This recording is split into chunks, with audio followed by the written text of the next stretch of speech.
قدر نفسی نفسی کا عالم ہوگا کہ اللہ نے قرآن کے 29ویں پارے میں فرمایا یود المجرم لو یفتدی من عذاب یومئذ ببنی وصاحبتہ واخی. قیامت کے دن انسان یہ کہے گا اے اللہ میرے بچوں کو تو لے لے مجھے چھوڑ دے، میرے ماں باپ کو تو لے لے مجھے چھوڑ دے، اے اللہ میری جگہ میری بیوی کو تو سزا دے دے لیکن مجھ کو چھوڑ دے. لیکن اللہ فرمائے گا نہیں ہماری بارگاہ میں ایسا نہیں ہو سکتا. لا تزر وازرۃ وزر اخری. قیامت کے دن کوئی کسی کا بوجھ نہیں اٹھائے گا. وہ دن ہوگا قیامت کا. اس دن کا ڈر آج ہمارے دلوں سے میرے بھائیوں نکل چکا ہے. حضرت عمر فاروق کو دیکھو، فجر کی نماز پڑھا رہے ہیں. آپ کو تو فجر کی نماز کا پتہ بھی نہیں ہوگا. جلسے میں 1000 لوگ آتے ہیں اور فجر کی جب اذان ہوتی ہے الصلاۃ خیر من النوم کی صدائیں بلند ہوتی ہیں. مسجد میں جا کر کے دیکھو تو 8-10 لوگوں کے علاوہ کوئی نظر نہیں آتا. رات بھر اردو میں اور بنگلہ میں تقریر سننے والے اور بڑے بڑے شاعروں سے اللہ کے نبی کی تعریف سننے والے فجر کی نماز میں خواب خرگوش کے مزے لے رہے ہیں، سو رہے ہیں، اور فجر کی نماز میں وہ حاضر نہیں ہے. میرے پیارے ساتھیوں نماز کے بغیر آپ اسلام کا تصور بھی کیسے کر سکتے ہیں؟ عمر فاروق مسلمانوں کے خلیفہ ہیں اور فجر کی نماز پڑھا رہے ہیں اور آگے کی صف میں پہلی صف میں ابو لولو فیروز نام کا ایک آدمی جو پارسی مذہب کا ماننے والا ہے، مسلمان نہیں ہے، پارسی مذہب کا ماننے والا ہے. حضرت عمر کے خلاف اس کے دل میں دشمنی ہے. وہ خنجر لے کر کے آیا ہے اور پہلی صف میں وہ شامل ہے اور اس کا مقصد حضرت عمر کے اوپر اٹیک کرنا ہے. جیسی حضرت عمر نے نماز شروع کی وہ آگے بڑھا، اس نے حضرت عمر کے اوپر اٹیک کیا اور حضرت عمر کے ناف کے پاس اس نے حملہ کیا. خون کی دھار بہنے لگی. حضرت عمر تڑپ کر کے مصلی کے اوپر گر جاتے ہیں لیکن نماز نہیں رکتی ہے. حضرت عمر مصلی پر گرنے کے پہلے اپنے ٹھیک پیچھے عبد الرحمن ابن عوف کا ہاتھ پکڑ کر کے ان کو آگے بڑھاتے ہیں. حضرت عمر فاروق نیچے تڑپ رہے ہیں، ان کے پیٹ سے خون بہ رہا ہے مگر نماز نہیں رکی ہے. مسلمانوں کی نماز جاری ہے، کنٹینیو ہے. ابو لولو نے حضرت عمر کے اوپر حملہ کیا، اس کے بعد 3-4 اور لوگوں کے اوپر بھی اس نے حملہ کیا اور جب اس کو یہ لگا کہ اب وہ پکڑ لیا جائے گا اس نے خود کے اوپر حملہ کر کے سوسائیڈ بھی کر لیا. یہ سارا معاملہ پہلی صف میں ہو رہا ہے، پیچھے کے لوگوں کو کچھ پتہ بھی نہیں ہے. عبد الرحمن ابن عوف نے ہلکی نماز پڑھائی، فجر کی نماز پڑھائی اور نماز کے بعد جب حضرت عمر کو اٹھا کر کے گھر لے کے جایا گیا، ڈاکٹروں نے دیکھا، طبیبوں نے دیکھا، حکیموں نے دیکھا، کہا کہ امیر المومنین اب آپ کے بچنے کا چانس نہیں ہے، آپ کی اتڑیاں کٹ چکی ہیں، اب آپ کا آخری ٹائم آ چکا ہے، اب آپ کے انتقال کا ٹائم آ چکا ہے. میرے پیارے ساتھیوں عمر فاروق کون ہے؟ عمر فاروق وہ صحابی ہیں کہ اللہ کے نبی کہا کرتے تھے اے عمر جس گلی سے تم گزر جاتے ہو اس گلی سے شیطان بھاگ جاتا ہے. یہ مقام تھا حضرت عمر کا. آج آخری ٹائم ہے، بستر مر کے اوپر پڑے ہیں اور چہرے کے اوپر گھبراہٹ کے آثار ہیں، چہرے پر گھبراہٹ کے آثار ہیں. عبداللہ بن عباس آتے ہیں اور کہتے ہیں کہ اے امیر المومنین آپ اتنا گھبرائے ہوئے کیوں ہیں؟ کیا بات ہے، اتنا گھبرائے ہوئے کیوں ہیں؟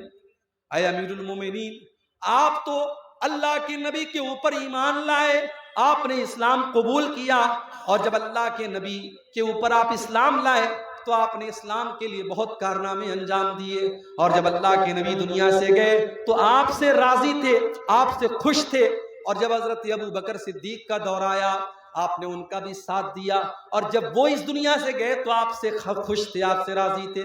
پھر اے عمر فاروق آپ کا دور آیا اور آپ نے بڑے اچھے طریقے سے حکومت کی ہے اور آج آپ دنیا سے جا رہے ہیں تو آپ سے لوگ راضی ہیں، اس لیے آپ کو پریشان ہونے کی کوئی ضرورت نہیں ہے.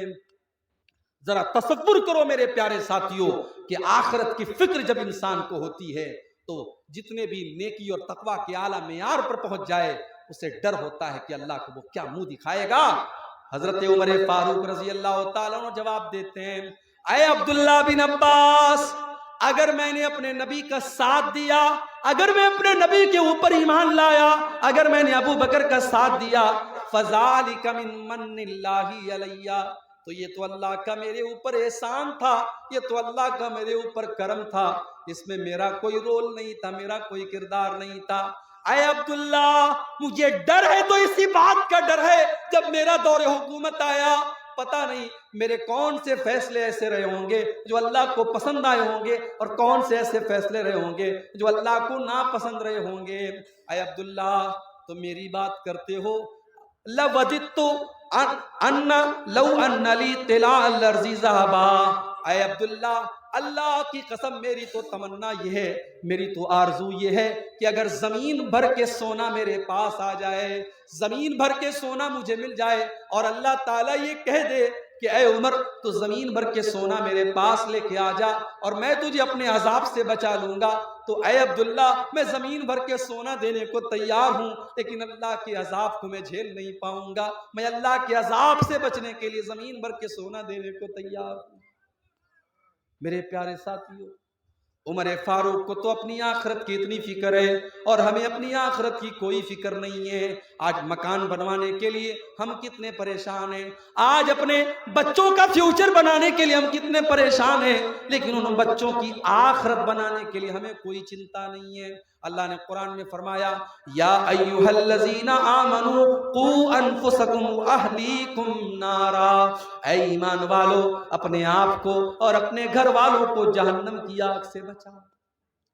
انسان کو اپنی فیملی سے پیار ہوتا ہے، انسان کو اپنے بچوں سے پیار ہوتا ہے۔ بچے کی انگلی کٹ جائے باپ بے چین ہو جاتا ہے، بچوں کو کھروچ آ جائے ماں کی آنکھوں سے آنسو نکل جاتے ہیں۔ اللہ فرما رہا ہے، اے ایمان والو، تمہیں اپنے پریوار سے اتنی محبت ہے، اپنی فیملی سے اتنی محبت ہے، اپنے بال بچوں سے اتنی محبت ہے۔ یا ایھا الذین آمنوا قوا انفسکم واہلیکم نارا، اے ایمان والو، اپنے آپ کو اور اپنے گھر والوں کو جہنم کی آگ سے بچاؤ۔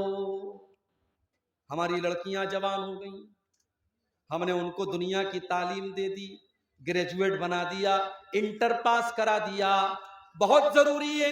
میں دنیا کی تعلیم کا بھی قائل ہوں، آپ کے سیمانچل کے علاقے میں مسلمان آج دنیا کی تعلیم میں بھی پیچھے ہیں۔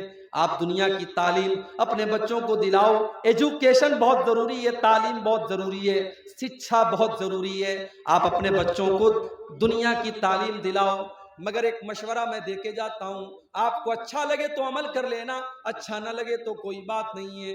میں نے ممبئی کے اندر بھی دیکھا، میں نے کلکتہ کے اندر بھی دیکھا، میں نے بنگلور کے اندر بھی دیکھا کہ بڑے بڑے کروڑ پتی باپ کے بچے جو اسکول میں پڑھ رہے ہیں، ظاہر ہے اسکولوں کا اپنا ایک سلیبس ہوتا ہے، اسکول میں بچہ انگریزی پڑھ رہا ہے، ہندی پڑھ رہا ہے، مراٹھی پڑھ رہا ہے، سائنس پڑھ رہا ہے، میتھ پڑھ رہا ہے، سب کچھ پڑھ رہا ہے، مگر وہاں بچے کو قرآن پڑھانے والا کوئی نہیں ہے، اسکول میں بچے کو اللہ کے بارے میں بتانے والا کوئی نہیں ہے، رسول کے بارے میں بتانے والا کوئی نہیں ہے۔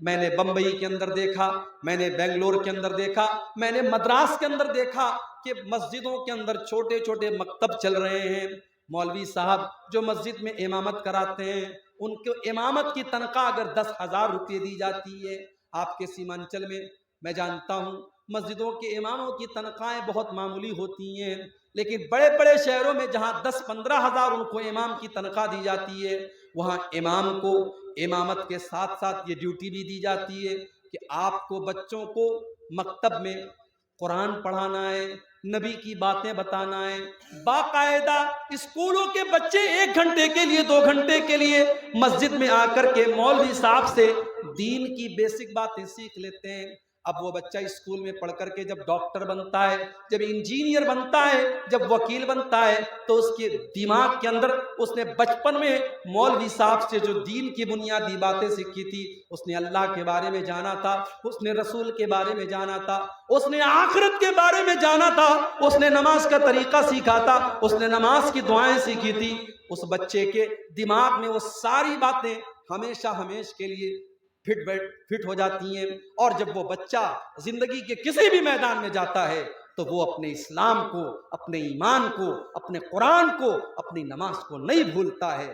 میرے پیارے ساتھیوں، آج مسلمان لڑکیاں اگر غیروں کے ساتھ فرار ہو رہی ہیں اور باقاعدہ ایک سازش کے تحت ان کو اسلام سے نکال کر کے ان کو مرتد بنایا جا رہا ہے اور ان کے ساتھ سازش رچ کر کے ان کی عزت کا سودا کیا جا رہا ہے، تو اس کے بہت بڑے ذمہ دار ہم اور آپ ہیں۔ ہم نے اپنی بچیوں کو دین کی تعلیم نہیں دی، ہم نے اپنے بچوں کو دین کی تعلیم نہیں دی۔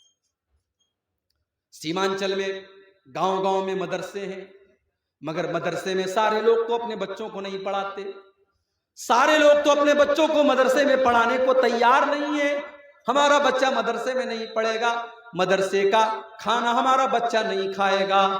مدرسے میں بڑے غریب گھروں کا بچہ، بڑے مڈل کلاس کا بچہ پڑھتا ہے، امیر لوگ تو اپنے بچوں کو مدرسوں میں نہیں پڑھاتے۔ میرے پیارے ساتھیوں، اگر اللہ نے آپ کو دولت دی ہے تو آپ اپنے بچوں کو کانوینٹ اسکول میں اور اعلیٰ اسکول میں پڑھانے کے ساتھ ساتھ اپنے بچوں اور بچیوں کو دین کی تعلیم بھی دلائیے۔ قُوا أَنفُسَكُمْ وَأَهْلِيكُمْ نَارًا، اے ایمان والو، اپنے آپ کو اور اپنے گھر والوں کو جہنم کی آگ سے بچاؤ۔